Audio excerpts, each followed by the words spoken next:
कुछ अच्छा पढ़ेंगे जो समझ में आए। क्या वैसे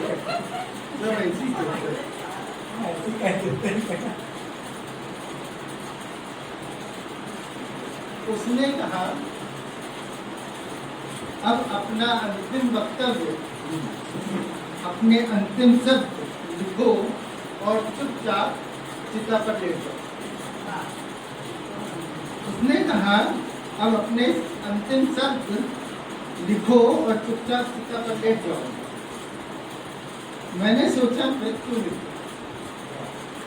मैंने सोचा मृत्यु लिख दूं, पर क्या पता सत्य हो। पर सोचा क्या पता असत्य हो। फिर मैंने सोचा जीवन लिख दूं, पर क्या पता क्या हो। फिर मैंने सोचा मैं स्वयं को के लिए मैं लिख दूं, पर क्या पता भ्रम हो। फिर मैंने सोचा ईश्वर लिख दूं। फिर सोचा कहीं ऐसा ना हो ईश्वर केवल एक मान्यता हो। मैं बोला तुम कुछ लिखते क्यों नहीं? मुहूर्त निकला जा रहा है, मृत्यु का भी मुहूर्त होता है। तुम कुछ लिखते क्यों नहीं? मुहूर्त निकला जा रहा है। मैंने पूछा अंतिम वक्तव्य लिखना आवश्यक है क्या? उसने कहा हाँ। मैंने एक बार मुड़कर अपने जीवन के किए और अनकिए को देखा और फिर लिख दिया निरर्थक।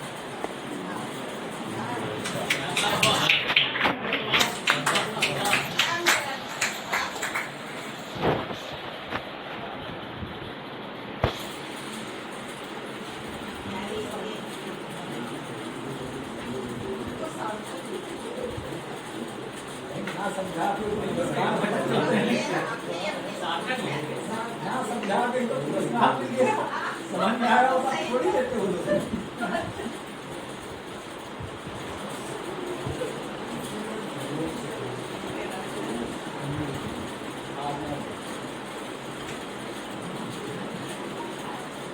प्रार्थना के मौन क्षणों में मैंने एक गीत लिखा।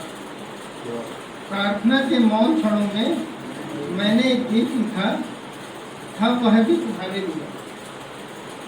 और तुम थे कि गीत को तोड़ने लगे व्याकरण की तुला पर, कसने लगे रस छंद अलंकार की कसौटी पर। तुम देखना भूल गए दो अक्षरों के बीच बिखरी पड़ी हुई विराट पवित्रता को। तुम देखना भूल गए दो अक्षरों के बीच बिखरी पड़ी विराट पवित्रता को। दो शब्दों के आकाश मध्य छितरा पड़ा अनंत प्रेम।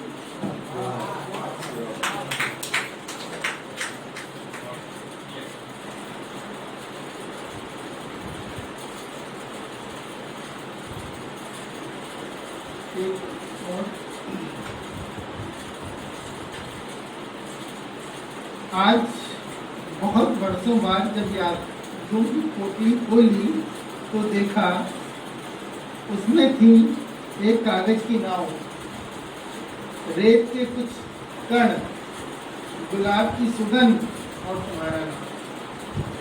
मैंने आज वर्षों बाद जब यादों की पोटली खोली तो देखा उसमें थी एक कागज की नाव, रेत के कुछ कण, गुलाब की सुगंध और तुम्हारा नाम।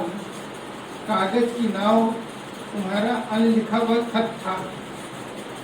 कागज की नाव तुम्हारा अनलिखा हुआ वह खत था जिसे तुमने प्रार्थना के सुमनों को रखकर भेजा था।